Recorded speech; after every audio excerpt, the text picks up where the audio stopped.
Hello, everybody, and welcome to the Tesla Life number 134 for this February 5th, 2020. We are still in 2020. Man, the month it blew by. Like it was just January. Now it's February. Amazing. Welcome to the future. Every day. With us today, we of course have our panelists. One being Mr. Casey Green from Washington, D.C. area. How are you today, sir? Doing pretty well. Just finally moved insurance up here, and now I get to learn what it covers. Fight with the insurance companies. Always fun.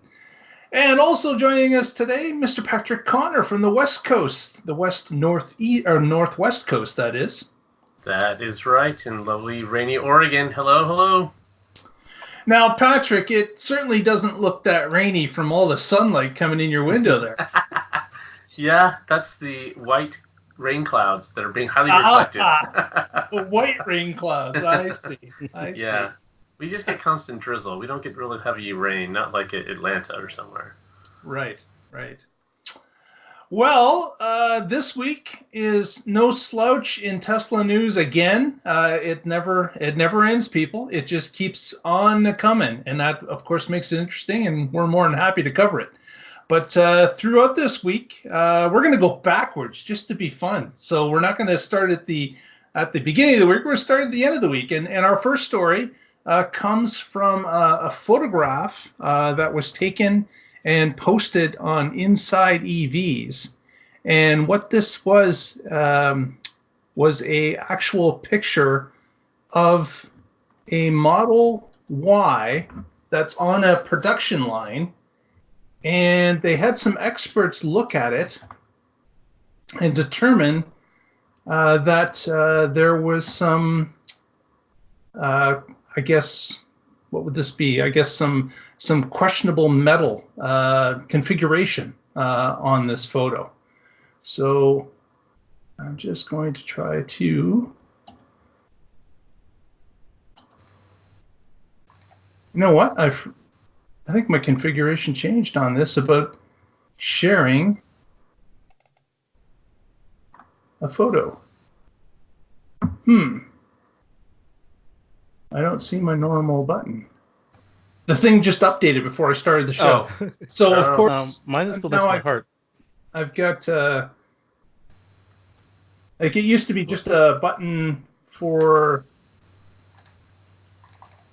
Now with improved privacy, and you can't share anything. Can't share anything. It's blocked from me. Okay. Yeah, well, there you go. I can see it now. Someone's sharing it. You can see it. Okay. Yeah. That's Casey. Okay, very good. So what we've got here is a picture of a wheel of a Model Y, apparently on an assembly line. I guess this is Fremont. Mm-hmm. And what this is showing is the picture showing some edges where it indicates that it should be sharp from stamping, but it appears not to be that way. There's some discoloration that is throughout the body panels here, and they can't understand why that would be a discoloration based on stamping. And finally, there is an indicator that some of these parts would be impossible to cast, like the honeycombing that's in the wheel well here over on the right-hand side. So what we've got here is the presumption that some of this is casting as opposed to stamping. And of course, Elon has mentioned about this, the body of the Y is going to have some new technology in it. And the guess here is that maybe some of the frame has been casted as opposed to stamped. Yeah, that's awesome. So the auto industry has not had a lot of innovation. And that's one thing that's great to see about Tesla. They're disrupting in a lot of ways. And we talk about the technology often because that's the consumer-facing part of it. But this is on the manufacturing side. Tesla filed a patent for casting parts, and where they had tens of parts that are normally welded or glued or riveted together, and instead they were able to cast them. And so here's our first example of that, where it looks like they're using a combination of casting and stamping to get and that when you have multiple tools, you if everything's if you have a hammer, everything looks like a nail. But if you actually have a whole suite of tools, you can use the right one for the right job. And this is a great example of that. That'll reduce cost, reduce manufacturing time. It's stronger vehicles, safer vehicles. It's awesome. Yep. And then there was speculation that that Elon and crew actually did this to taunt their competitors because nobody is doing anything like this yet. And it was released unannounced, unadorned in the shareholder materials. So, if so, they're going, bleh. Now, I wonder if obviously there has to be a number of advantages for them to make the change. And I know that when the Model 3 first came out, and that that Monroe and Associates in Michigan that tore the vehicle apart, they had seen lots of questionable, I guess, attachment points or welding or rivets or combinations. And felt more than the minimum required. He was right. They felt it was overkill on a number of different areas.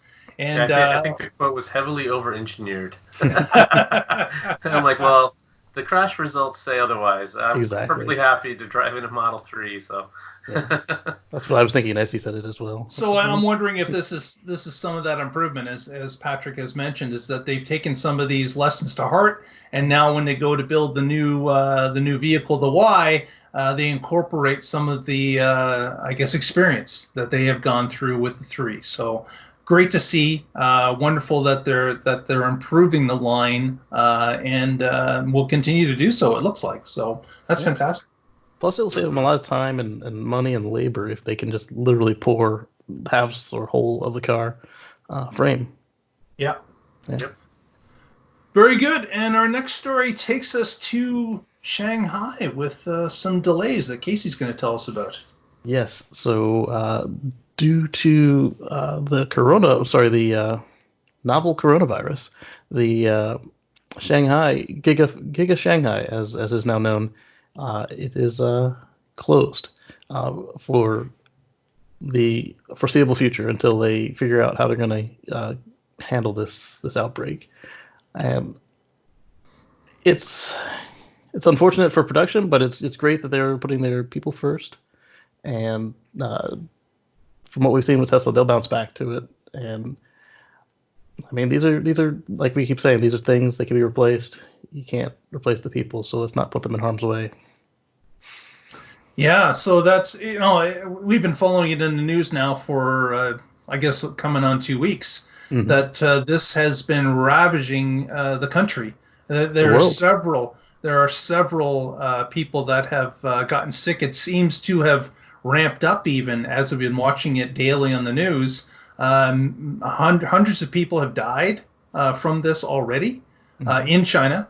And there's a restriction being put on many cities for travel. People are being regulated to stay within their housing developments or apartments or apartment blocks. They don't want people traveling in many cases to leave to be able to spread this disease any further.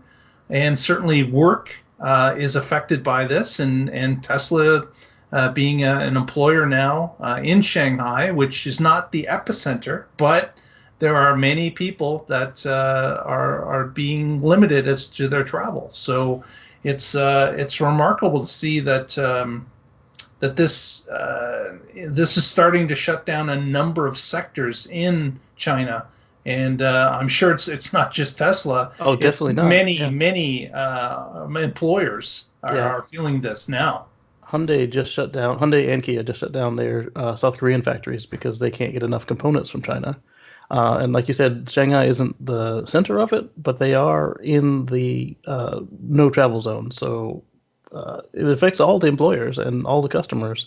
So it's been interesting to watch the world react to this, the financial world anyway. They're freaking out, and it's like this is all just stuff. It'll come back. It's not like they're missing a growing season or something. These are metal, plastic, electronics. Well, yeah, it's the assets aren't going anywhere.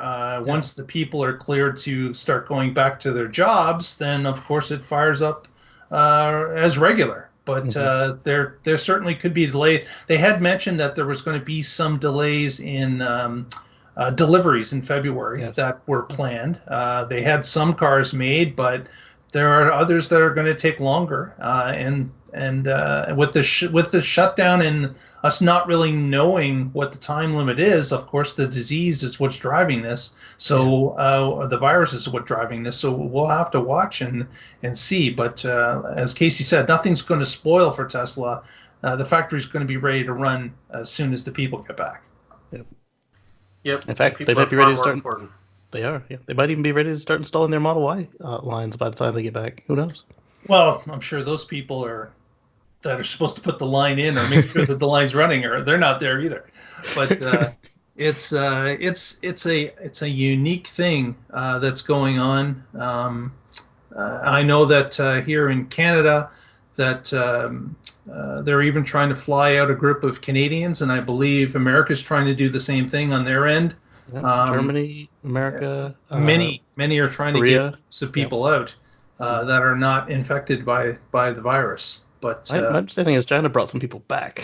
They've been rounding up people. Well, apparently, wherever the people went, they were being ostracized because the people figured out where they were from, and they were making their vacation miserable. As people tend to do when there's a panic, hysteria. Yeah, exactly. Yeah, I definitely don't want to contribute to the hysteria here. So be safe, but don't be crazy. And as another podcast I listen to, Talking Tesla, it's two doctors and someone who does medical seminars, said every year thousands of people die from the flu. And yet we can't even convince people to get our flu shots. And I just looked it up. According to the CDC, in the 2017-18 season, 95,000 people died from the flu.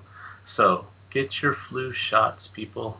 Yep. Yeah, you're more susceptible to that than this virus. Right. And even if you're not in the vulnerable community, you could be the person that spreads it to somebody in the vulnerable community. And if you do, that's on you. So get your shot.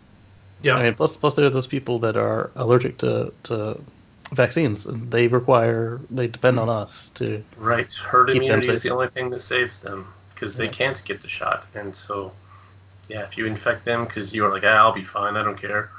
That's just not right. Nope.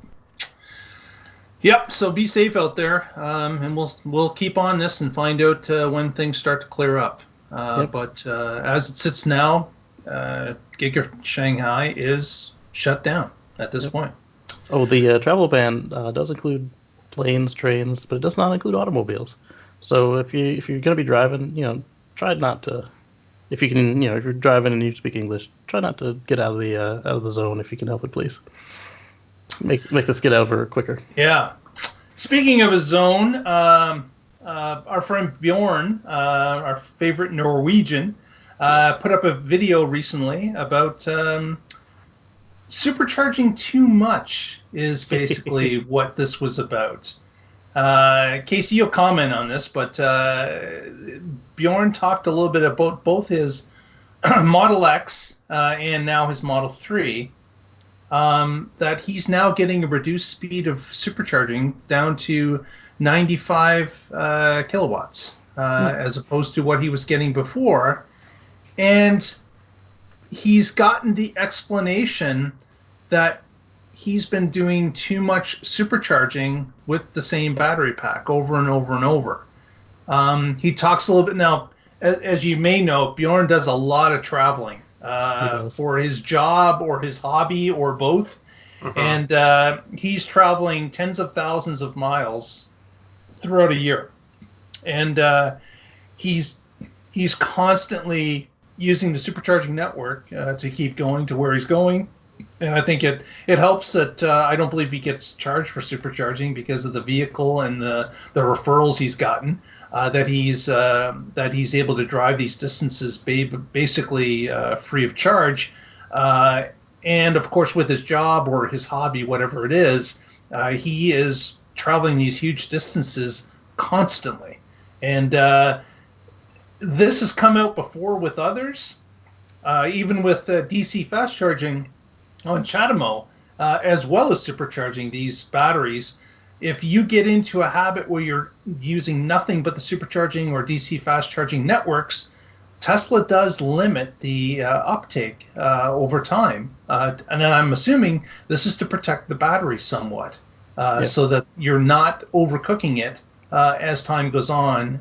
But Bjorn's video, which we'll have a link to in the show notes, is interesting to watch as he talks about his Model X previously, which was a P90, I believe, P90D, and now his Model 3. So and again, this is not going to face most of us. Anyone that's charging their car at home, or the vast majority of us charge our car at home probably 90+% of the time. We're talking about someone here that just is almost exclusively on the supercharger network. Right, and he was in a hilly area, and he's hauling a trailer. So he's got a massive amount of consumption. And this was all with his Model X. Now, I like the term he used. He said his supercharging got nerfed. So it got knocked down from 120 kilowatt to 95 kilowatt. And he has not seen that yet on his Model 3. And he was very clear that it's just a rumor that even whether or not this will or won't happen on the Model 3. I didn't see any. I don't know of anybody specifically with the Model 3 that's been nerfed. Do you guys? No. Not yet. Yep. So I was just going through my Teslafy, and I have done 11.1 megawatt hours of DC fast charging, and for a total of 7 days, 5 hours and 37 minutes of charge time. And, wow. So far, I haven't noticed any significant slowdown at all. How many miles is that roughly? My vehicle is currently sitting at 40,505.18 miles. 40,000 miles. Just as a reference, in Bjorn's article, he indicated that he had a trip that was 40,000 miles. I believe it. I believe it with him. Wow. My AC charging used to be my majority before we moved to Virginia. My AC charging is currently stuck at 605 charges for 7.1 megawatt hours for a total of 24 days, 2 hours, and 44 minutes. But that includes time spent sleeping, whereas the supercharging is generally us on the move. And Patrick, good point. Is the with the Model 3 being a different architecture, of course, than the X or the S, different cooling, improved cooling. Yes. This may never affect the 3 at all, no matter what you do. And in addition to that, my Model X has got an in-between the two. His Model X was a P90D with Ludicrous, and mine is a P100D with Ludicrous. So between the 90 and the 100, they changed the cooling, and they also changed the chemistry. Those 90 batteries were, in fact, Bjorn and I both had our batteries replaced on the 90s. Right. Mine was a regular. I have a 90D Model X and haven't had to have the batteries replaced. But when was it built? 2016, and I think it was August. August. Okay. Yeah. So I have one of the last ones with Autopilot 1. Nice. Ours was built the week of Valentine's Day, so it was February 10th through the 15th of 2016. So it was an early 90. An early, yeah. Yeah. Interesting. So we'll have to keep an eye on it, but again, with normal use, not towing a trailer, not living in mountainous regions, and not taking a 40,000-mile trip, those type of things are not really going to affect anyone. But it's good to know. The information out there is good to see what others are doing, what the limits are, what people are experiencing at the fringe, just so we have a connection to that, and that's always good to know. Yeah, another data point is K-Man Auto. Chris, he's got a 90 that was built pretty much the same time as mine, and his currently has a battery capacity of 74 kilowatt hours, and it's been nerfed at 90 kilowatt charge rate for a number of years now. I want to say a year and a half, just about, and they keep telling him, "Oh, it's normal. Oh, it's normal," and I'm like, man, if I had a 90 and it was only pulling in 74, I would be livid. Yeah. Lower I'm down than to 79.6. Wow. And they say it's normal? Yeah, so... Well, 79 is a lot different than 74, though. It is, and even though it's a 90, it really only starts at like 84, 85 usable. And so, yeah, it's not that much degradation over the 30,000 miles in 3 years I've had it. And they've recently clarified you have to, below 70% capacities when you get warranty repair. Yeah. So I'm still at 90, 95. So there you go. So they recently dropped the, or they rounded down on the 85 and 90, and they rounded up on the 100 and the 75. So if you bought a 75D, you actually got like 78 kilowatt hours. If you had 100, you got 102. So when they clarified the degradation that they will do a warranty replacement at, they also dropped the warranty coverage to 150,000 miles. Right. Is that retro? Because my account shows that, but when I called them to see if I should be upset, they said that my car was still showing unlimited on their side. Yeah, I don't think it would be retro. I mean, you bought it with a warranty. Right. So it would have to be new sales. New sales or resales of a used car. It's the only way that would make sense if they don't want to invite. They'd have a lot of angry people on their hands if they took back a warranty that you bought 3 years ago. Part of why I bought the car. Yeah. Our next story is a little bit about SpaceX. We had a successful launch there the other week, and we had a successful launch, deployment, and of course landing of the first stage. But this article was kind of interesting. There's a group, of course, there's groups all over the place that all they're doing is studying what comes back, what goes out for a launch, what comes back, what components are there, what's missing. And what we've got here is a photograph. I figured out how to share now. That we've got here of the SpaceX first stage coming back. On the right-hand side is the most recent launch, the one that looks a little bit lower in stance. And on the left was a previous launch. So it's speculated that with this, and it was shot from the same location. So the height, everything, the viewpoint was the same apparently. Two separate rockets, but it looks like the one on the right is lower in stance by about 2 feet, they estimate. And you can also tell from the structure here of the piston that's holding one of the legs. Down here at the bottom, you can't see the piston ring. And over here on the other side, you can see the piston ring. So you've got more compression that happened on the right-hand side. And they're speculating that this rocket came down a little hard onto the drone ship. And it took up some of the compression in the strut here. And apparently there's some additional honeycomb that can be compressed outside of the struts as well. So there's no, I guess, problem with this. They may have some more components to replace before this gets launched again. But something I never would have even thought of. I was thinking they just come down, they've got these little spring-loaded legs, they all land fine and dandy, but no, depending on the pressure, there can be some results to that, and apparently that's what happened here recently.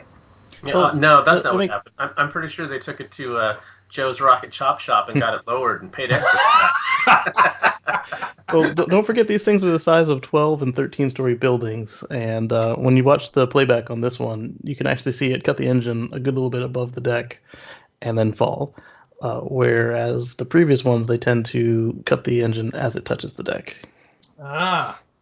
So that's interesting. I didn't catch that myself watching the land, which is, again, that's fabulous. Just being able to watch these things like land like clockwork, just love to watch it as it happens. But next thing we move on to is another Tesla story where we've got some... Oh, I guess I'm still sharing. Here we go. I was just about to type that to you. There we go. Convertible. So who wants a Model 3 convertible? That's aftermarket. Is it real or is it that coach style thing that the elderly folks like? So there's another shot that shows it with the top down. There it is. There you go. Yeah. So it doesn't look as desirable, I think, in a convertible. but some people have to have a convertible, obviously, because this was done by a third party. But interesting. What do you guys think? Would you customize your Model 3 this far to have a convertible? No. I would not, but I'm happy to see that if that's what you want, you can get it. And they were able to do it in such a way that the side pillar cameras are still intact, and it's so you'd still have autopilot and everything. Yep. Yeah. And if you know, I mean, Tesla, a lot of their cars have great glass roofs, but that's not the same as having the top down. There's something just really awesome about that. So cheers to this guy. I'm glad that he's got a car that he enjoys, and there was a third picture with him in it. So I mean, I'm not just presuming on gender. I don't have the third one. Oh, okay, yeah. So, I mean, convertibles never really were my thing, but I do like a good hardtop convertible. I've never been a fan of the soft top convertible. Yeah. Is this power or manual? Oh, it's got to be manual. Just looking at it, it's like the flap on the side kind of bothers me in this photo, especially. It doesn't doesn't quite look at the trunk, just kind of shaved off. I don't know. I don't know if it's shaved or maybe just the material covers it, but I'd have to see it up close with some better photos to make a better judge. But right now, I don't. I know you guys don't like it, but I've seen wraps that are worse. I do like this wrap, and I imagine that the way that the Tesla does their glass now, that makes it easier to do than previous cars. Yeah, probably. Yeah. Absolutely. Well, let's see if we can break the sharing, because of course everything's different now. Got this going here. Everything's different. Got to get used to it. It might be your window size. Mine updated and it's still the same. Or it might be because you're on Windows 7. Possibly. Let's not go there. Casey's going to talk a little bit about a Model 3 or a Model X that got some serious error. Yeah, it did. It totally did. So let's start my screen sharing and share with you this nonsense. That is a nice summary. This is a one-way street.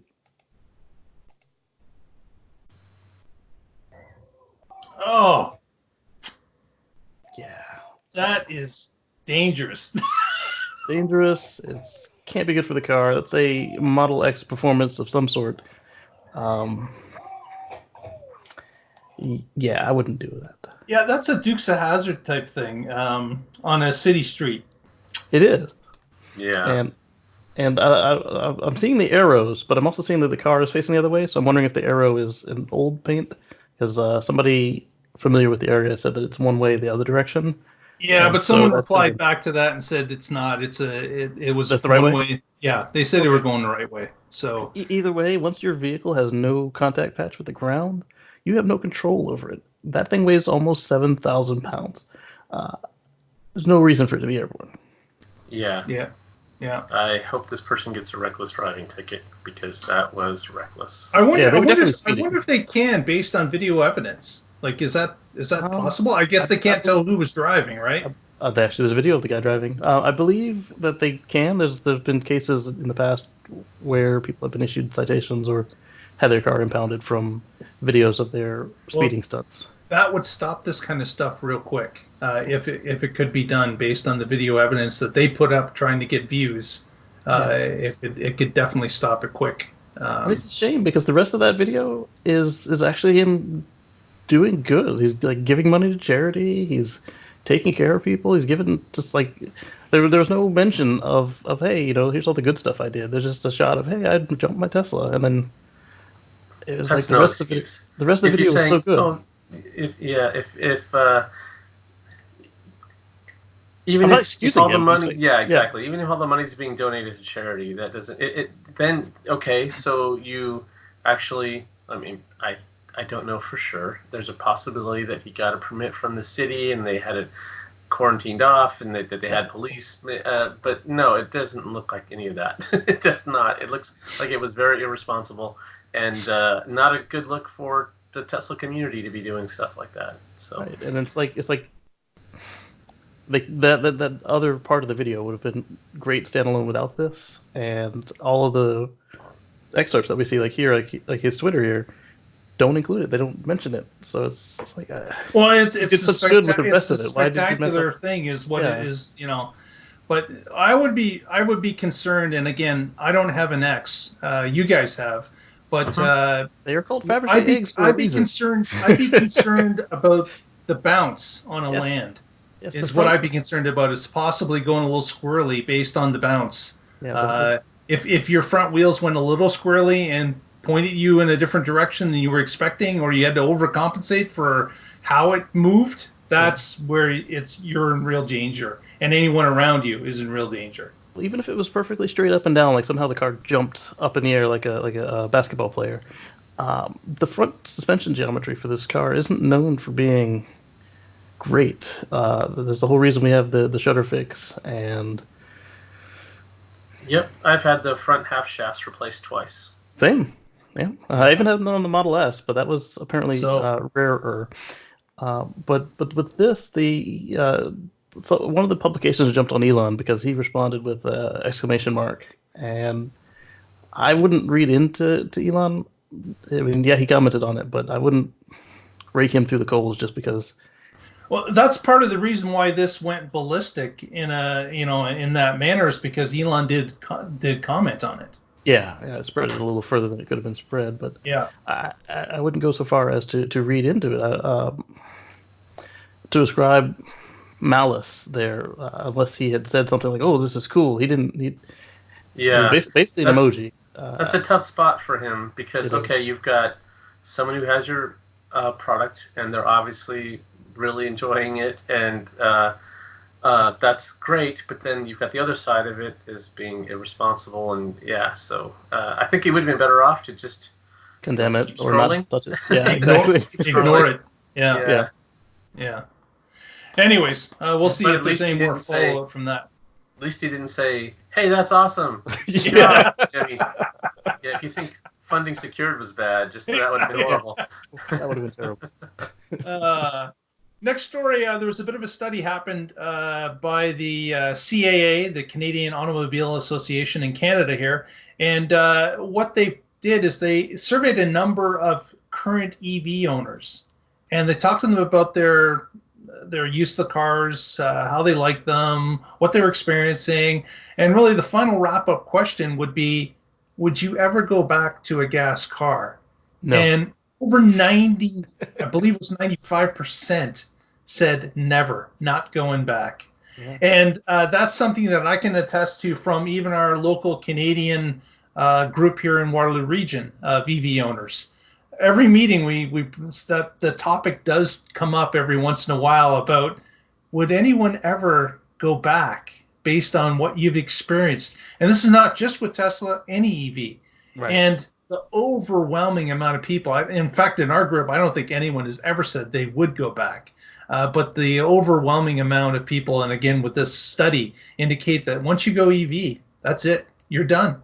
And that is something, as these studies come along, that the rest of the automotive industry should be watching and understanding, because that's letting them know that they're not going to get new future clients that are going to buy their gasoline cars.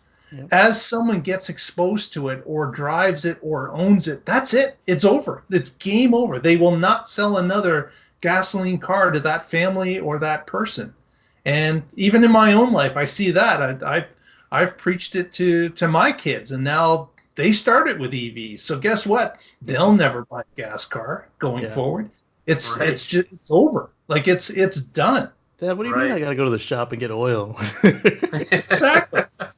Yeah, if you start out life with an electric car and then someone gives you a gas car to drive or whatever, you're going to be like, I have to stick this key in and it rumbles. And what do you mean there's no regenerative braking. This thing is horrible. I gotta ventilate the room it's in. Yeah. Can't run it in my garage. Yeah, or kill me. Yeah, Who exactly. are those? So our kids are going to look back at us and say, "You guys were crazy. You're lucky you lived to this age because you were all driving around in suicide machines." Well, we used to fill them with leaded fuel on top of that. Yeah, all sorts of fun. Yeah. So I can count on one hand the amount of people that I have met online or in person that have actually gone back, and none of them did it by choice. There were, I think, 3. One did it because they were afraid of electric cars. Basically, they did a single vehicle, and it had to have been in like an iMEV or a Leaf or something where the range was just too close for them all the time. They didn't pick the right EV for their situation. They are coming back eventually, but probably not until this gas car of theirs wears out. They just said they wait for the range. There's definitely something there. You should buy a car that has double the range you think you need. Yes. So that if you have to take detours or if you want to run the HVAC on high or whatever, you don't have to worry about any of that stuff. If you're cutting it on the edge and then 3 years in you get a little degradation and then you have a day where there's extreme cold or something, you don't want to be living on that edge. It's no fun. Yep. And then another one was another YouTuber that we all interact with on the regular. He got a work truck. And I understand that with his schedule, the supercharger network is still not dense enough. And he did try it for a week or two and decided that, he'd rather spend that time at home with his family. So if he'd still kept his performance Model 3 or his long-range Model 3, it would not have been an issue. But because he's in a standard range vehicle, that's not as feasible as he'd hoped it would be. Yeah. And then the third one was the What's Inside guy. He sold it to his buddy, the Jerry Rig Everything channel, and bought himself a Honda Accord. But he's not going to stay in the Honda Accord. He's got those 2 free roasters coming, and his wife still drives the Model X. So it's not a common thing to see people go back. No, but it's not. Well, even if there is a 5% move, it still doesn't bode well for someone that's trying to sell gasoline cars in the future. It just Yeah, it gets even worse than that. Like my family, we cut out the gas cars. We're cutting out all kinds of gasoline. All of our lawn tools are electric, and same here. We've got the gas stove and everything, but we actually use an induction cooktop. When we get a house, we're going to, if it has gas, we're going to switch it back to electric for the furnace, and we're going to do the induction cooktop built into the countertop because you can control the temperature a little better than you can with gas. So when you're baking, you don't get that weird sulfur smell. Like, you don't want your cookies to smell like gas. No, and we're more sensitive to it now because we haven't been smelling emissions at all for the longest time. So you get a whiff of gas and it's like, oh my gosh, it's terrible. My wife was cooking something. She was this last week, and she had more than the one electric burner, so she fired up the gas burners and she had a bunch of pots going. And she's like, "You smell that?" And I'm like, "Yeah, I do," but she was afraid that it was a leak. I was like, "No, that's the normal smell from cooking." The way it smells. Yeah. Make sure the vent is on. It's one of those ones where the microwave is the vent, so it vents back into the room, which is stupid. It's not a good way to have it for a gas. Yeah, that's not a vent. Exactly. It's a recirculator. That's an air. That's an air and a freshener. That's all that is. Oh man.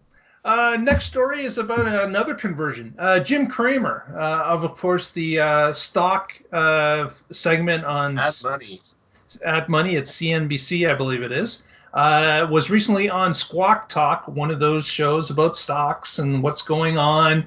And Jim was asked about Mobil and about returns from a couple of other oil companies. And he surprisingly basically said that he was done with fossil fuel stocks. He believes that the time has passed. He believes that young people especially, have turned their nose at it, and they're not interested in buying those type of stocks anymore. And out of principle, they will not be buying them, just plain on principle. And he believes that the market will start to turn. And the host, you can watch this again. We'll have a link. But the host was really taken back by Jim's response.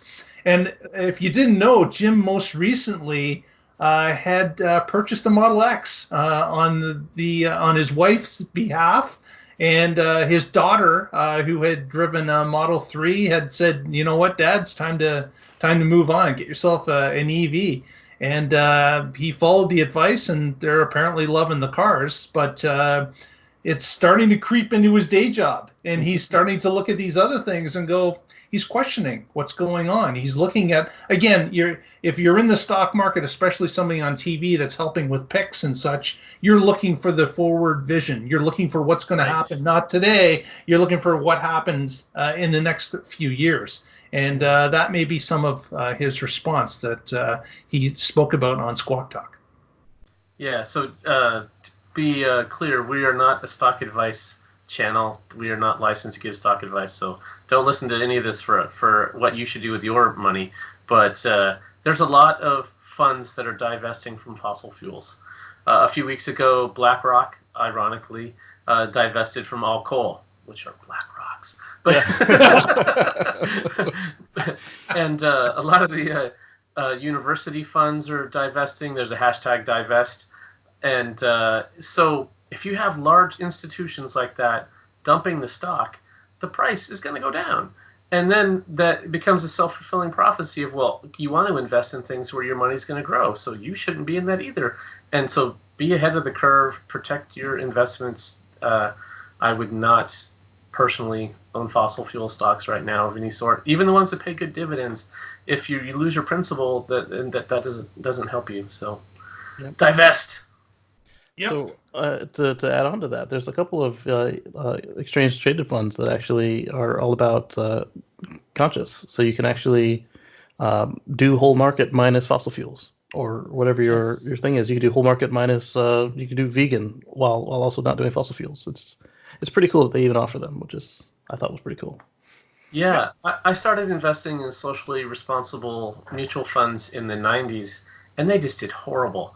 And now the market is turning. Like you said, there's a whole new generation. They're more woke, unless you hate that term. And then they're more aware of what the impact they can have on the world. And like Mark said, they're not going to want to drive fossil fuel cars. They're not going to want to. They're aware of global warming, unlike a lot of boomers. And so. Or they care. If they are aware of it, they care to do something about it. A lot of boomers I talk to don't. They're like, I'm going to be dead in 10, 20 years, 30 years. Right. What do I care? You deal with it. Yeah. So that's the generation that's going to have to live with the impacts, and so they do care, and especially after X, Y is a large generation, and so they're going to be the ones that are. In the very near future, moving a lot of the money for purchases as they're buying homes and appliances and cars. And it's if you're looking forward, it's not going to be the way it was. Things are going to change a lot over the next few decades. Yep. Mark Patrick's word. That's exactly what's going to be happening. And change is coming quickly. So keep your eye on the ball. And it's going to happen faster than you expect. Like by the time you could detect it, it is pretty much done. Yeah, I mean, if you look at adoption curves of technology, it goes back. You can look at washer, dryer, television, electricity. It takes cell phone. Cell phones. It does take decades, but you want to be ahead of that curve. You don't want to be investing in buggy whips when it's the best buggy whip company that was out there doesn't exist anymore. That's right. Fair enough. Next story is about the Tesla Semi. We've got one of the early, reservation holders, a company called JK Moving. Their founder and CEO, Chuck Kuhn, had indicated that he believes that some deliveries of the 10 that they've ordered for their company could be coming at the early half of 2020. So 4 or 5 months away is what Chuck is saying, that he expects some, not 10, but a few to be delivered possibly to his company. So Tesla, of course, could be speaking to the reservation holders in detail. We haven't heard any leaks except for that one letter that was sent to all of them about the progress of the Tesla Semi and where it was. And of course, Tesla has indicated that they're going to build a limited production of the semis this year. But Chuck just seems to be very optimistic. Maybe a bit too optimistic, but it's certainly interesting to see that he's spoken to the Washington Business Journal about this. And of course, he got free publicity. All you have to do is talk about a Tesla Semi, and someone's going to pick it up and publish it. So maybe Chuck's doing a couple things here. But some of the larger companies like Walmart, Pepsi, FedEx, Frito-Lay, Cisco, and others were on that early list as well. Even a few Canadian companies. We've got Loblaws, which is a grocery chain, and we've got Walmart Canada. Is on here. Loblaws? Loblaws, yes. With that, I want to point out that there were sightings of the red-wrapped Tesla Semi, which used to be the matte black Tesla Semi. It had all of its glass covered up, from headlights to the cab. Everything that was glass was covered up, and interesting. It was on its way to the photo shoot with Jay Leno's garage for the Cybertruck, and the timing is interesting, and the fact that it was covered up. I don't know any kind of photo shoot where they'd be that concerned with micro scratching that they would cover up the headlights. So it's like they were hiding something. So. And of course, that truck was delivered to that shoot on a truck. It wasn't driven, so it was taken there on the trailer. So again, another again, if the windows are blacked out, you can't see to drive it, can you? Right. So interesting timing on that. They could have, if they had trusted it, they could have full self-drive it there, because they do have. They do not trust that. They do have the license for it, but then they'd have to test disconnections and report to the California, Nevada authorities. Yeah, that would be a bad idea. You don't want to start something like that with a semi-truck. A small accident becomes a big accident. In other news today. Yeah. Our next story is about improvements that have been. One more thing on the semi. Go ahead. I want to. Sorry to slow you down. I don't know if this has clicked through with everybody yet, but one of the things that Musk said on the Q4 report recently was that they asked about semis, and they said that they could be doing the semi, except they're battery constrained, and that if they do a semi, that's depending on the car, a dozen or so vehicles that they can't produce. And so as the China factory comes online and they have their deal with another battery company, which I think might be something we'll talk about a little later, that actually frees up some of their capacity from, which is now GigaFactory Nevada. I almost said GigaFactory 1. That might explain what would allow them to do at least limited deliveries of the semi later this year. Yeah, good point. Good point. Because Musk has always said over and over they're constrained by the batteries. Right. Yeah. When they put out the plans for that massive factory, everybody thought he was nuts, and now look, they can't make enough. Yep. Every battery they're making, they are putting in a pack or a car, and it's being sold. So. Yep. Wow. Next story is an update to in this case, a Model X was updated. A person bought a Model X. Of course, this would be the Maven Model X. And what they discovered was that a wireless phone charger was included in the vehicle. Maven or Raven? Raven, sorry. And what we've got here is the Teslarati story. Are the Mavens a hockey team? Is that where you... Don't know where that came from, Patrick, to be honest. I don't know what happened there. Off the rails. But this gentleman who bought the vehicle didn't know about it and was just searching through the center console and came across the wireless charger. Dropped his phone in it in a little video he made, and sure enough, it started to charge. So again, no fanfare, no no release information about it coming online. And granted, it's a small thing, but it's new to the Tesla universe, not new to other vehicles. But it's new here. So that's the way Tesla's always been. Is they just release it when it's ready. That's it. And then, depending if it's a small or a big change, it doesn't seem to matter. They just roll it out when it's ready. There's no model years that they have to wait for. As soon as the product is ready, or the subcontractor that provided them was ready, they started to put them in the cars. And now they're starting to be rolled out. So this we saw last week available on the Tesla website as an accessory. It's interesting that it was in his car without him ordering the accessory. Could have been a mistake. Probably. Yeah. I like the wireless charging, but I don't care for it in the car because my phones always overdrive the wireless charge, so they end up draining on the charger, which is annoying. Well, not always, but like if I'm using it to the way I use it, like music and like tracking or navigating or whatever, it just is. Yeah, navigation can be a big drain because you have the like screen waves. on and Yeah. Absolutely. One thing you might be able to do, if you use the 12 volt, and you can usually get higher current out of that than just a regular USB. There's one option if you're running into that, having your phone drain. Yeah, so I do. That's what I do is I have mine plugged into a Type C and the 12 volt, and it keeps up and actually charges. But for the accessory version of this, assuming this one is not built into the car, or assuming this one is built into the car, the accessory version of it, it just uses one of the two USB ports that come on the car. So I'm curious now if this replaces that cover door area and it's like an addition. That would be really cool because then you get to keep your ports, and it might be higher power. Yeah. Right. Okay. Yeah.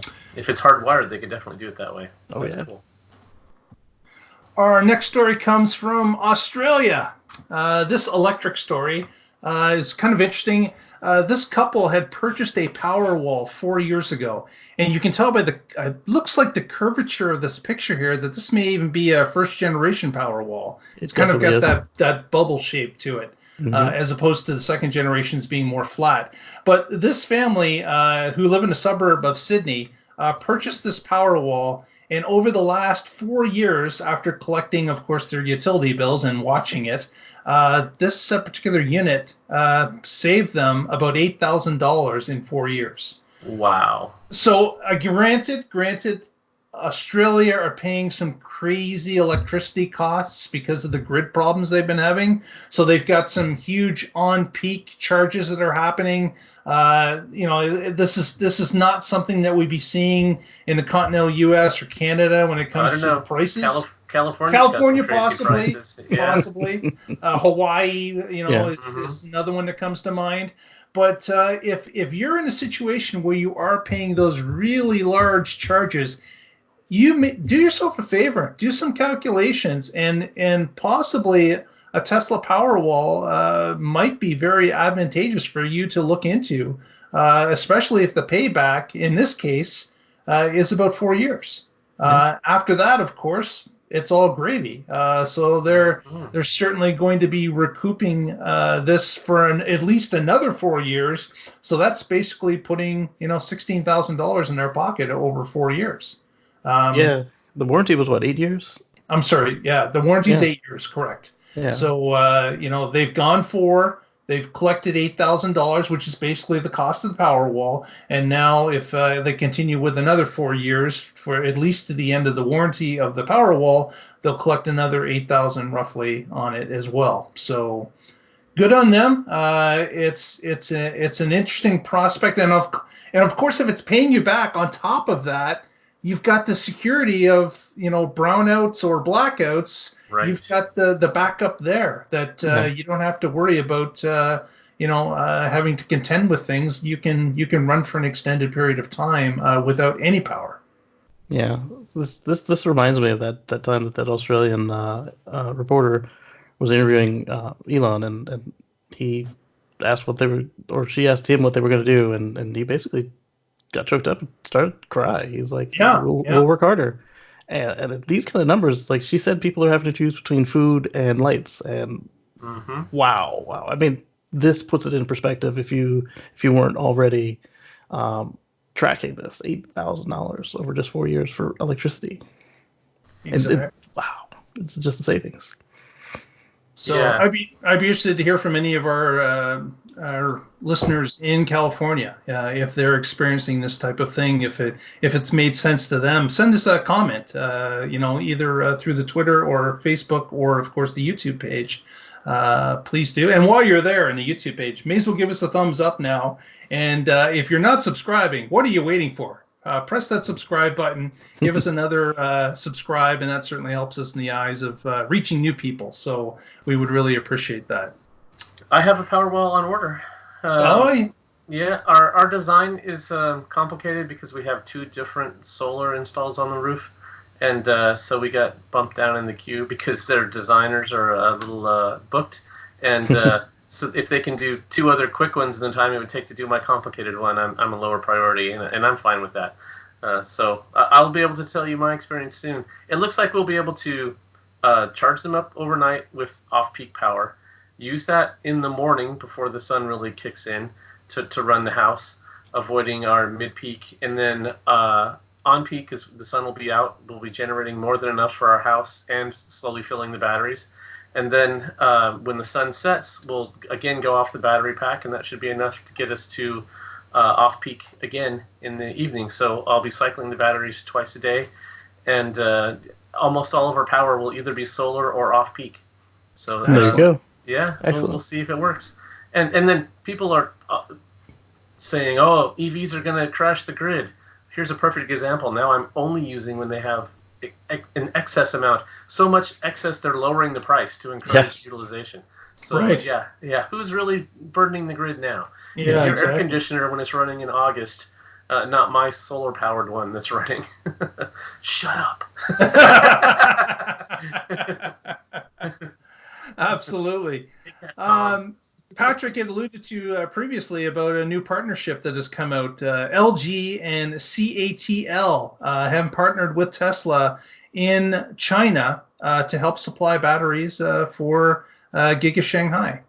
So this was a story that hit earlier in the week, and there's been some speculation about, of course, Tesla.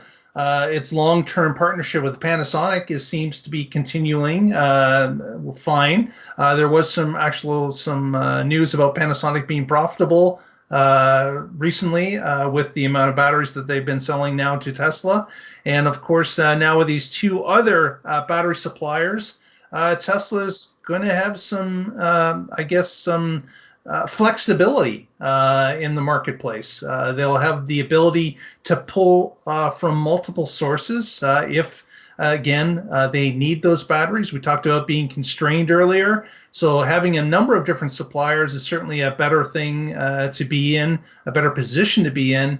If you need some and one supplier is not doing as well as they could, or if your production wants to ramp up and you need additional batteries outside of your contract, you've got more people to draw from. So all good news here as far as I can see. Yeah, I'm wondering if Roadster 3.0 was the trial of this for them, because they've had multiple suppliers, but other than Roadster 3.0, the only supplier they've used for an automobile has been Panasonic. But like Samsung, LG, they have used for stationary products, but never would put it on the road. Yeah. I guess we'll have to see if they make that available to us to know, and who knows if they even will, as to what batteries go into what vehicles. This indicated about that China partnership. So using them at GigaFactory Shanghai is what was pointed to in this particular article. But who knows? With a successful partnership, it may grow into more. And of course, we've heard the rumor previously that that Tesla is considering making them themselves too. That's another option that's out there, and certainly we've seen some hirings for that type of thing as well. I wonder if this was negotiated as part of their China agreements to get everything they got, is that they're using Chinese partnerships for batteries, because that's where the market's going.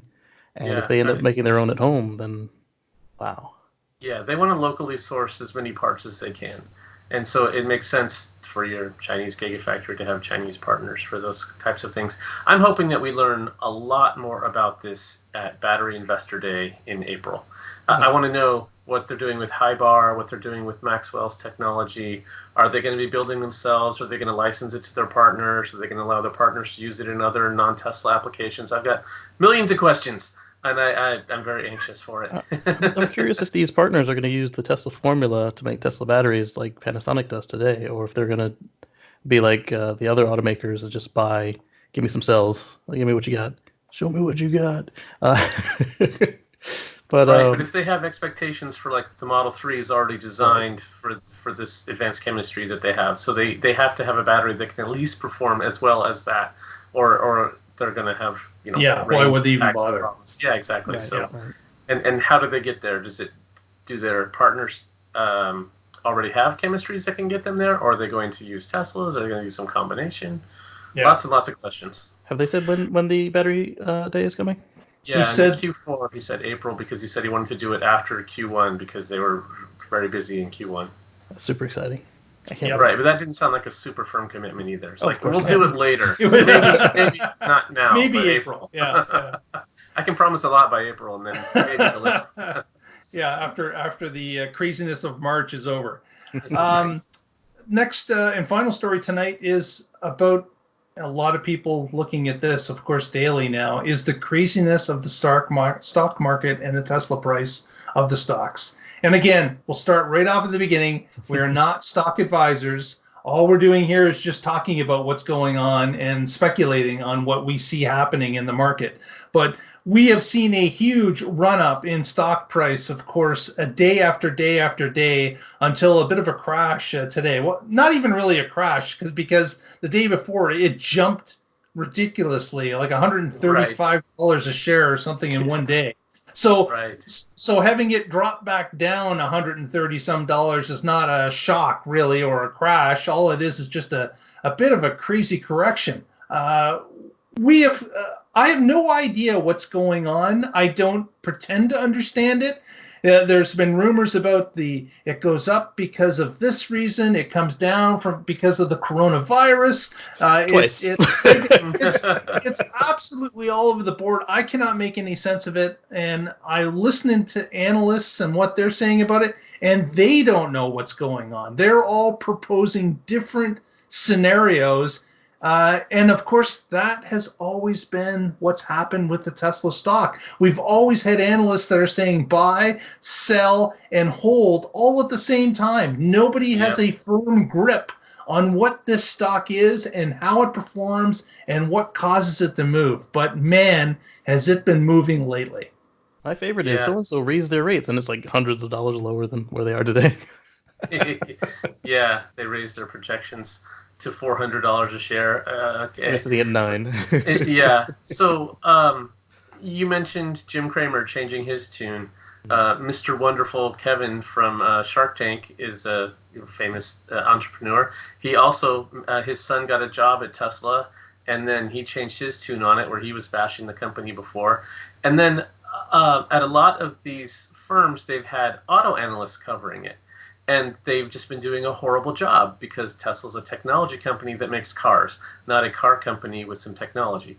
And so a lot of them have now been replaced with tech analysts, and they're looking at Tesla's ability to get autonomous driving working, to have an Uber-like fleet, to do over-the-air app upgrades and sales, and what's their reoccurring revenue going to be from fueling and from their connectivity. And there's just, if you start looking at the whole thing from stationary storage, solar, everything that we've just mentioned, it's not just a car company. And so I think that a lot of people, that's finally clicked. We've been saying it for a long time. They sell insurance. Yeah, insurance. I didn't even mention that one. Yeah, so they have a lot of potential future revenue streams, and they're only now getting to a few of them. So they have very different models. Ford just took a dive because they had pension hits to their profitability.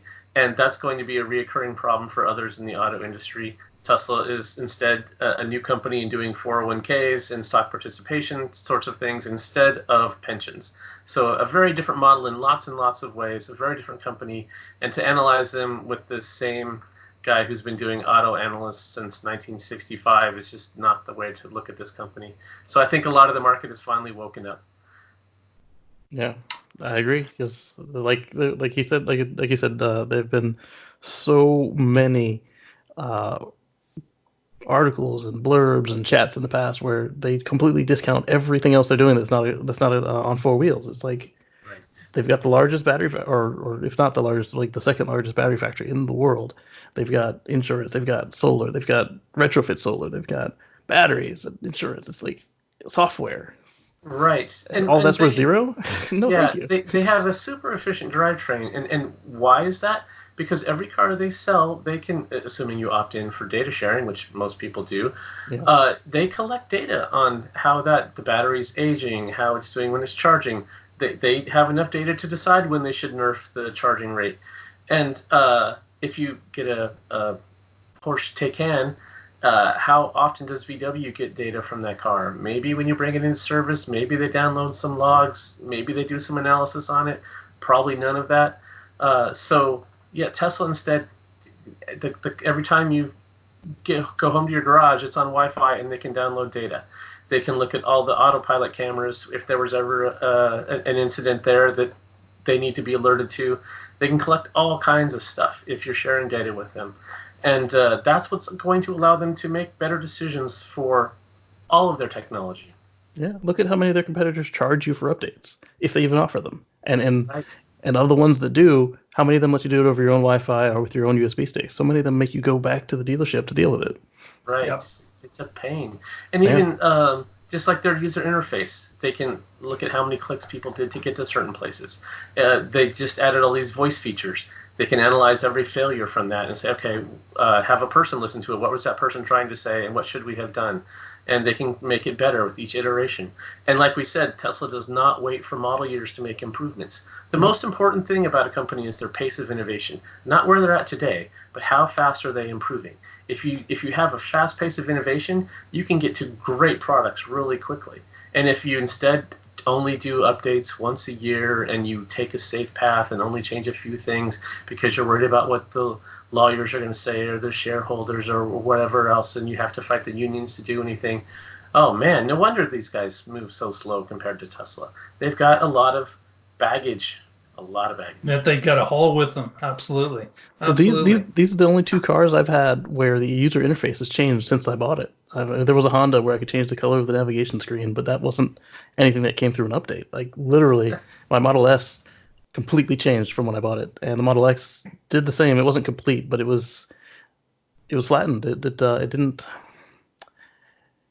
It wasn't like it was when I bought it, and for the better. Yeah.